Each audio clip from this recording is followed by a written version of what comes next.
Unsure of your dream? Study abroad destination? Clear your doubts. Videsh Consult. Call 9676502888.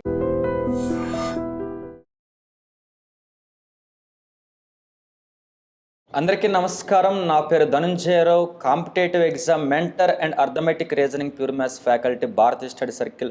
మన I dream channel ద్వారా మీకు ఎప్పుడు కూడా ఒక మంచి క్వశ్చన్ ద్వారా అవేర్నెస్ కల్పిస్తూ ఉంటారు. వారు నా దగ్గరికి ఒక మంచి క్వశ్చన్ తీసుకొని వచ్చారు. ఏంటి ఆ క్వశ్చన్ అంటే, అసలు గ్రూప్ 1 తెలంగాణలో గ్రూప్ 1 అనే నోటిఫికేషన్ సుమారుగా 460 పోస్టులతో రాబోతుంది అని డైరెక్ట్గా సీఎంఏ ప్రకటించారు. కాబట్టి మరి ఆ గ్రూప్ 1కు సంబంధించి తెలుగు మీడియం అభ్యర్థులు ప్రిపరేషన్ చేయొచ్చా చేయకూడదా? ఎందుకు ఇలా అడిగారు అంటే, వారు మొన్న ఇచ్చినటువంటి గ్రూప్ 1 రిజల్ట్స్లో 90% ఎక్కువ మంది తెలుగు మీడియం వాళ్ళకంటే బదులు ఇంగ్లీష్ మీడియం వాళ్ళకైతే జాబులు సెక్యూర్ చేసింది. మరి అలాంటప్పుడు మేము రిస్క్ చేసి గ్రూప్ 1కి ప్రిపేర్ అవ్వచ్చా అని అడిగారు. సో దీని అర్థం ఏంటంటే, తెలుగు మీడియం అభ్యర్థులు నెక్స్ట్ రాబోతున్న తెలంగాణ గ్రూప్ 1 నోటిఫికేషన్కి ప్రిపేర్ అవ్వచ్చు అనేది క్వశ్చన్ ఉద్దేశం. మరొకసారి క్లారిటీ ఇస్తాను చూడండి. జనరల్గా ఒక చిన్న ఎగ్జాంపుల్ చెప్పి కంటెంట్లోకి వెళ్తా. జనరల్గానే నాకు ఒక కాల్ అయితే వచ్చింది. ఆ కాల్లో వచ్చేసరికినేమో ఒక గవర్నమెంట్ ఎంప్లాయ్ ఎవరో కానీ, సో వారు ఏం చెబుతున్నారంటే, నేను ఎప్పటి నుంచో గ్రూప్ 1కి ప్రిపేర్ అవుతూ వస్తున్నాను. సో కాబట్టి నేను గతంలో కూడా 16 గ్రూప్ 1 కూడా రాశాను, నేను ఇంటర్వ్యూ వరకు వెళ్ళాను. నేను మరి అప్పుడు చాలా తక్కువ పోస్ట్ ఉన్నప్పుడు ఇంటర్వ్యూ వరకు వెళ్ళాను కదా, అలా అని చెప్పి నేను ప్రిపరేషన్ ఏమి ఆపలేదు. గ్రూప్ 1కి ఎప్పుడు సబ్జెక్ట్ టచ్లోనే ఉన్నాను. కానీ 560 పోస్టులు పెట్టుకొని నాకైతే మాత్రం కేవలం 407 మార్కులు మాత్రమే ఇచ్చారు వాళ్ళు. దీనికి గల కారణం ఏమై ఉంటుంది? నేను గ్రూప్ 1 ప్రిపరేషన్ కంటిన్యూ చేయొచ్చా అని అడిగారు వారు. సో వారికి నేను ఏదో సమాధానం చెప్పాను. సో వారు చాలా పెద్దవారు నాకంటే కూడా. క్వశ్చన్ అయితే అడిగినప్పుడు సమాధానం చెప్పాను. మీకు కూడా అలాంటి క్లారిటీ ఇవ్వడానికి ట్రై చేస్తాను. చూడండి, point number 1, first of all మీరు తెలుగు మీడియం వారు గ్రూప్ 1కి ప్రిపేర్ అవ్వాలి అంటే, ఫస్ట్ ఇక్కడ మిస్టేక్ మీద లేకపోతే కరెక్షన్ చేసిన వారిదా పక్కన పెడితే మాత్రం మనలో మన మాట మీరే ఉన్నారు. మీ దగ్గరికి ఎవరో ఒక 4 విద్యార్థులు వచ్చారు, లేదా 4 పిల్లలు వచ్చారు మీ ఊరు వాళ్ళు. అందులో ఒక 3 వచ్చేసరికినేమో ఇంగ్లీష్ మీడియం అని చెప్పారు, ఒకరు తెలుగు మీడియం అని చెప్పారు. ఆ 3లో కూడా 2 వచ్చేసరికి ఒకరు ఏమన్నారు నవోదయ అని చెప్పి, ఒకరు గురుకులం అని చెప్పారు, ఒకరు వచ్చేసరికినేమో ఏదో ఢిల్లీ పబ్లిక్ స్కూల్ ఏదో చెప్పారు, ఒకరు వచ్చేసరికి మాత్రం నాది గవర్నమెంట్ స్కూల్ అని తెలుగు మీడియం అని చెప్పారు. మీకు ఒక్కసారి మీలో మీరు క్రాస్ చెక్ చేసుకోండి. మీ ఒపీనియన్ మైండ్ ఎలా ఆలోచిస్తుంది? మీరు ఎవరి మీద ఎక్కువ పాజిటివ్ ఒపీనియన్ కలిగి ఉంటారు అంటే, సింపతి పరంగా చూస్తే గవర్నమెంట్ స్కూల్ ఆస్పిరెంట్ మీద సింపతి కలిగి ఉంటున్నప్పటికీ కూడా ప్రాక్టికల్గా మీ మైండ్ కూడా చెబుతుంది, ఎవరైతే ఢిల్లీ పబ్లిక్ స్కూల్లో చదివారో అటువైపు మీ మైండ్ లాగేస్తూ ఉంటుంది. అవునా? అంటే అర్థం ఏంటంటే, హ్యూమన్ సైకాలజీ అంతే. ఇంకొక విషయం, కరెక్షన్ చేసినప్పుడు కూడా అది తప్పో రైటో నాకు తెలియదు, కానీ కన్ఫామ్గా ఇది అందరికీ ఈక్వల్. ఎందుకంటే ఇది మెరిటోరియర్, అంటే ఎవరైతే మెరిట్ ఉంటారో వాళ్ళకి జాబ్ ఇచ్చే వన్ ఆఫ్ ది ఛాన్స్. మామూలు పేదవాడుగా ఉండకుండా పేదవాడు ఉన్నత స్థాయికి ఎదగడానికి ప్రస్తుత సమాజంలో ఏకైక మంచి మార్గం ప్రభుత్వ తరపు నుంచి కాంపిటేటివ్ ఎగ్జామే. సో కరెక్షన్ చేసేటప్పుడు మాత్రం ఒక్కసారి ఇంగ్లీష్ మీడియం పేపర్లు విడిగా, తెలుగు మీడియం పేపర్లు విడిగా కరెక్షన్ చేస్తే అద్భుతమైన స్కోర్లు వచ్చే ఛాన్స్ ఉంటుంది. Point number 1. రెండవది వచ్చేసరికి, ఇంకొకటి వచ్చేసరికి, తెలుగు మీడియం పేపర్స్ కరెక్షన్ చేసిన వారు ఎవరైతే ఉంటారో వారు ఆన్సర్ మొత్తం point to point, line to line చదివి క్వశ్చన్ రిలేటెడ్ ఆన్సర్ రాసిన వారికి మంచి మార్క్స్ వేస్తే ఇంకా అద్భుతంగా ఉంటుంది. అయితే ఇలా వేయలేదు అని నేను చెప్పడం లేదు, కానీ ఇలా చేస్తుంటే ఇంకా అద్భుతంగా ఉండేది అని నా ఉద్దేశం. ఒకటి. రెండవది వచ్చేసరికి, మనం చూస్తే తెలుగు మీడియం అభ్యర్థులు ఎక్కువ మంది అందరూ అండంలే, ఎక్కువ మంది మీరు కరెక్ట్గా ఎగ్జామ్కి ముందు ఒకేసారి మీరు ఏం చేస్తున్నారంటే ఆన్సర్లు కొనుక్కొని చదువుతున్నారు. అది నేను మొన్న కూడా అబ్జర్వ్ చేస్తాను, ఎక్కువ మంది. అది చాలా తప్పు. ఓకేనా? ఎందుకు తప్పు అంటే, నీకు నిజంగా ప్లాన్ ఉంటే ఫస్ట్ నుంచి ప్లాన్ వేసుకో. ఒక 2 years 3 years లాంగ్ ప్లాన్ వేసుకో యూపీఎస్సీలో.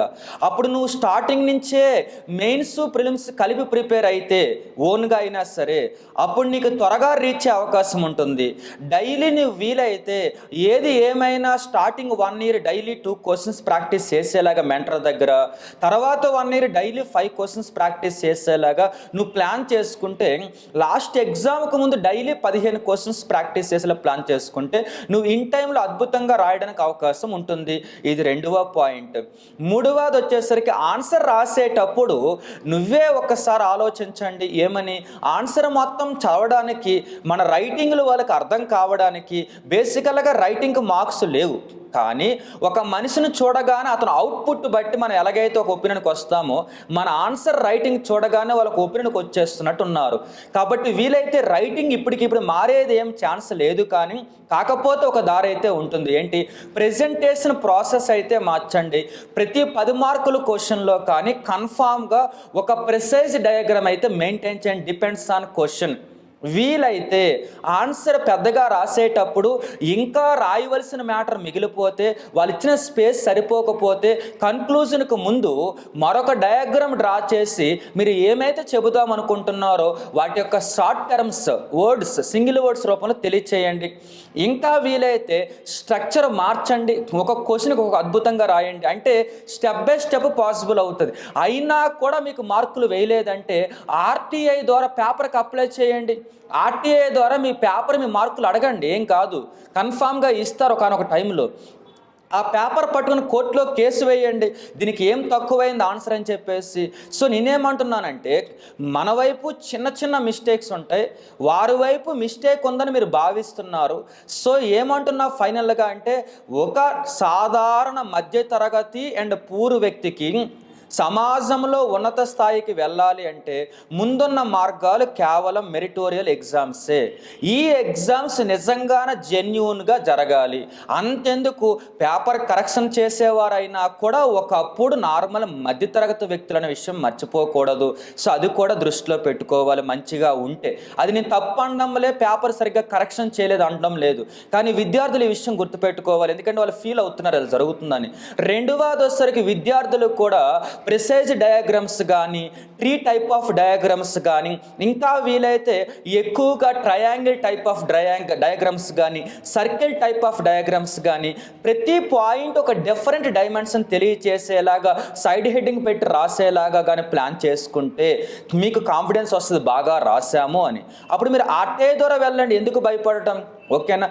ఇంకొకటి, కొంతమంది వచ్చేసరికి మ్యాక్సిమం గ్రూప్ 1 ప్రిపేర్ అయ్యేటప్పుడు, ఓకేనా, స్టేట్ సంబంధించి, తెలియమీడియా సంబంధించి పొరపాటును కూడా మీ చుట్టుపక్కల నార్మల్ వ్యక్తులు అంటే ప్రిపేర్ అయ్యేటప్పుడు మీకంటే అద్భుతంగా ప్రిపేర్ అయ్యే వ్యక్తితో పాటు ఉంటే మీ రైటింగ్ ఇంకా స్కిల్స్ పెరిగిపోతాయి. మీరు అనవసరం నార్మల్ వ్యక్తి పక్కన ఉన్నప్పుడు మీరు ఎలా ఫీల్ అవుతారంటే మిమ్మల్ని వారు భజన చేస్తుంటారు, బాగుంది అన్న అక్క బాగా చదువుతున్నారని చెప్పేసి. వాటికి కొద్దిగా దూరంగా ఉండండి. 2వది. ఇంకొకటి, మాక్ టెస్టులు రాసినప్పుడు అన్నిటికీ 6 మార్కులు వేశారు, ఒరిజినల్ ఎగ్జామ్లో మాత్రం 4 మార్కులు కూడా వేయాలని చెప్పి కొంతమంది అడిగారు.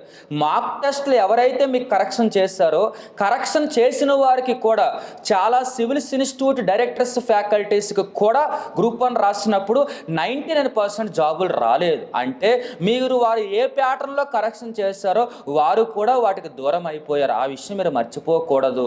అంటే కరెక్షన్ చేసినంత మాత్రాన మంచి మార్కులు వస్తే ఎగ్జామ్లో మంచి మార్కులు వస్తాయన్న మాట కూడా తప్పు అవుతుంది.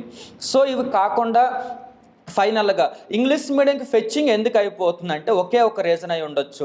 ఏమై ఉంటే ఫస్ట్ ఆఫ్ ఆల్ వచ్చేసరికి వాళ్ళు వే ఆఫ్ రైటింగ్ అని అనుకుంటున్నాను అయితే మాత్రం.